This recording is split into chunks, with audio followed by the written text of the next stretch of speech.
शाळेच्या principal Sheetal madam आणि आमचे सर आणि सगळे या शाळेचे शिक्षक बंधू होते. अत्यंत नामवंत सृजनशील संस्कारक्षम शिक्षण देणारी शाळा आहे.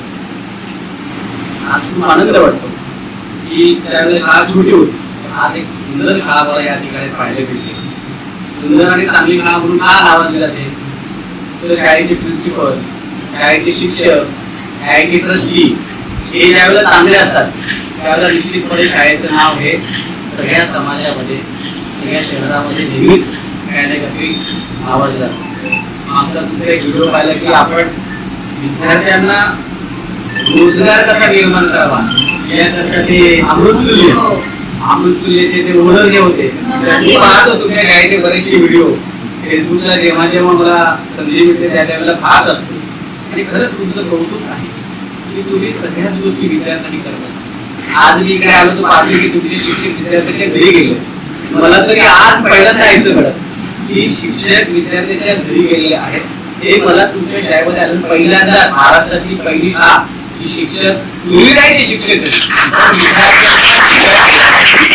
पालक विद्यार्थ्याच्या शिक्षक विद्यार्थ्याच्या घरी गेले. खूप मोठी अचिव्हमेंट तुमची आहे. खूप चांगलं काम तुम्ही करता. तुम्ही सगळेजण चांगलं काम करता. काम करत असताना एक गोष्ट लक्षात ठेवायची की शाळेमध्ये येणारं मूल जे आहे हे दुसऱ्याचं मूल नाही, ते आपलं स्वतःचं मूल आता समजून की हे मूल आपलं आहे, त्याला घडवण्याची जबाबदारी आपली आहे. तुमची काय माझी काय मुलं ही सगळीच सारखी. आपली मुलं आपलं ऐकत बिलकुल नाही, बरोबर ना. तुम्ही आम्ही लहानपणी खूप कष्ट केले की नाही, कष्ट खूप कष्ट केले. पण त्या मुलांना कष्ट माहिती नाही, मेहनत माहिती नाही, व्यायाम योगा तर लांबचाच राहिला. मोबाईल हा त्यांचं गुरु झाले, बरोबर. त्या मोबाईल पासून मुलांना लांब ठेवा. शक्य तुला का देवाला नमस्कार करायला, आईवडिलांना नमस्कार करायला, शिक्षकाला नमस्कार करायला कधी कमी पुढे यायचं नाही. विचारायचं वर्गात आपल्या पाया पडल्याशिवाय दर्शन घेतल्याशिवाय वर्गात घ्यायचं हे चांगलेच होते.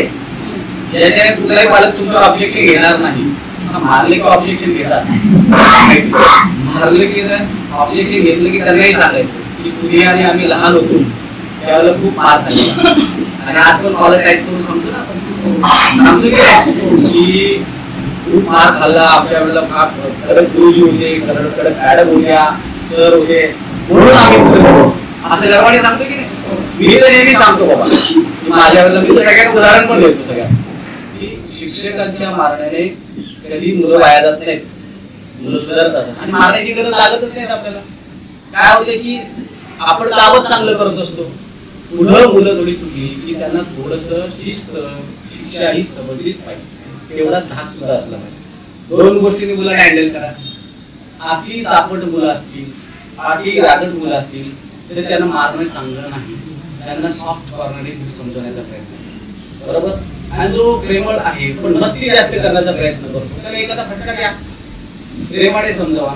तुमचे आज शिक्षक मुलांच्या घरी गेले तुम्ही खूप चांगलं काम की तो मुलगा कुठे चुकतोय, काय त्याची अडचण आहे, फॅमिलीची काय अडचण आहे का, मुलं अभ्यास करतात हे तुम्ही सर्च करताय, तुमचं अभिनंदन सगळ्यांचं.